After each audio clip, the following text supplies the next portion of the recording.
Everybody, this is Michael Cheek with MikesGuitarLessons.com, and that right there was the beginning of Let Me Put My Love Into You by AC/DC. Now we're going to learn that part right there, and you get to reuse that a lot during the song. There's probably 4 or 5 different riffs that that you need for the song, besides from the chord progressions, and we're going to tackle that first one in this first video. So again, without the music playing, what that's going to sound like is this.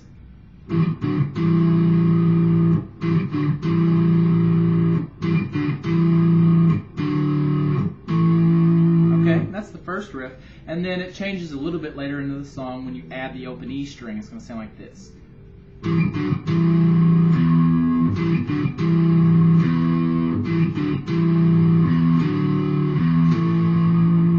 Okay, so let's go ahead and learn that. And then if you want the other videos, you can go to my website. It's MikesGuitarLessons.com, and you can learn all the other you can watch all the other videos for this song, plus, as always, hundreds of other videos for a lot of other different songs. Now let's go ahead and start off. Your first chord almost looks like a backwards power chord. I'm not really going to worry about the names here because it'll take too much time to refer to all of them, but you're going to go on the A string and play the 7th fret with your 3rd finger. Get a little closer so you can see that. Okay, 7th fret with your 1st finger, and you're going to use your 1st finger to play 5th fret on the D string. Okay, so 7th on the A, 5th on the D. Now you're just going to play those 2 notes, so you want to try and mute the other strings or just not plucking with your pick. You're going to play that chord, and you don't really let this chord ring. You kind of stop it after you play it, like that. Okay. And then after you play that first one, you're going to shift down. Now what you do is you pick your 3rd finger up, but your 1st finger can just slide back to the 4th fret on the D string. Okay, so that's 4th on the D string. And now you're going to use your middle finger or 2nd finger to play 5th fret on the A string. And you're going to play those 2 notes together, the A, 5th fret, and the D, 4th fret. Okay? So that's the 2nd chord. So, alright? Then you're going to go back to the 1st chord. So 7 on the A string, 5 on the D string, and play that chord. This time you're going to kind of let it ring out, and if you can, without muting any notes, you can vibrato both of those notes. Okay, so alright, now that 3-chord chord progression right there, that's going to be played 3 times in a row. So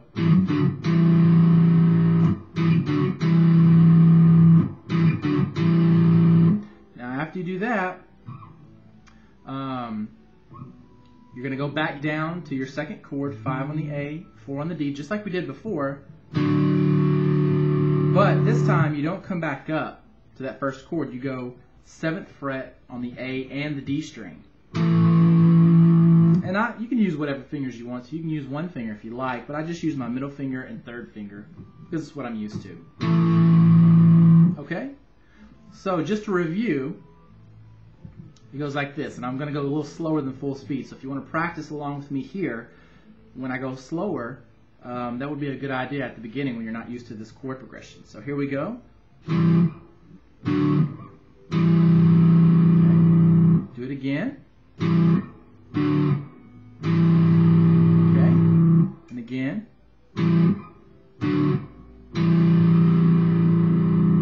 And now you're going to go back down to 5 on the A string, 4 on the D, and 7 on the A and D. Okay? Now full speed.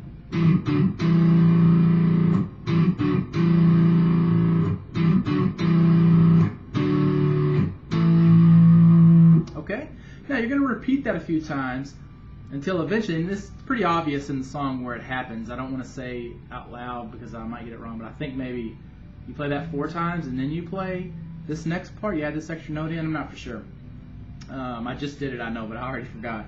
But what you're going to do is add an open E, that's this thick E string here, in between some of the chords. So what you're going to do, it's going to sound like this.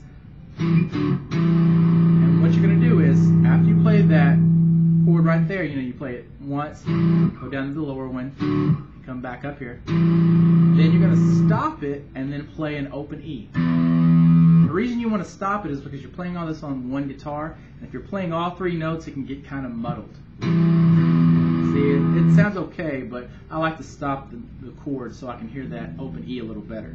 So it's going to go open E, and do it again. And now what you're going to do is play that again. Or sorry. Open E. Then go to your second chord. And open E again. Then your third chord. Okay? So when you come to that section, it's going to look like this.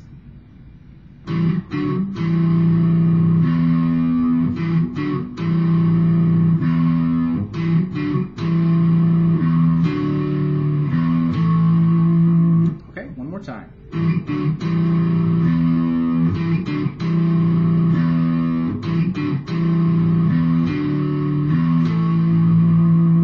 Okay, now, here's going to be a good practicing tool as well. I'm going to slow this song down for you to about 80%.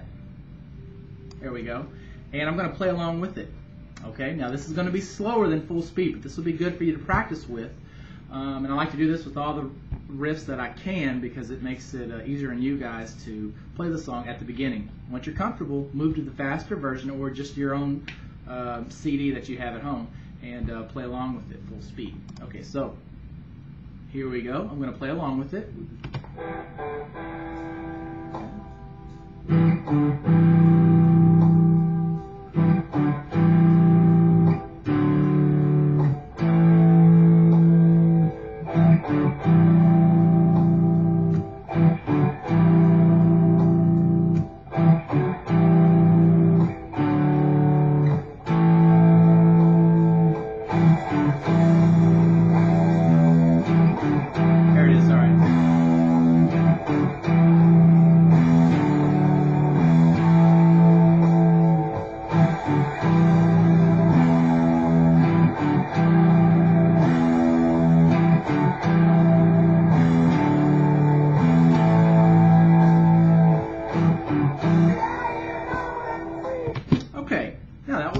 Slow. I think it was 2 times, wasn't it, that you play that chord progression before you come in with the open E part. Now, there are a lot of other riffs in this song, so watch the other videos if you like. Go to the website and you can check out the other videos there if you decide you want to do that. And good luck with the song. Thanks for watching the video, and practice hard.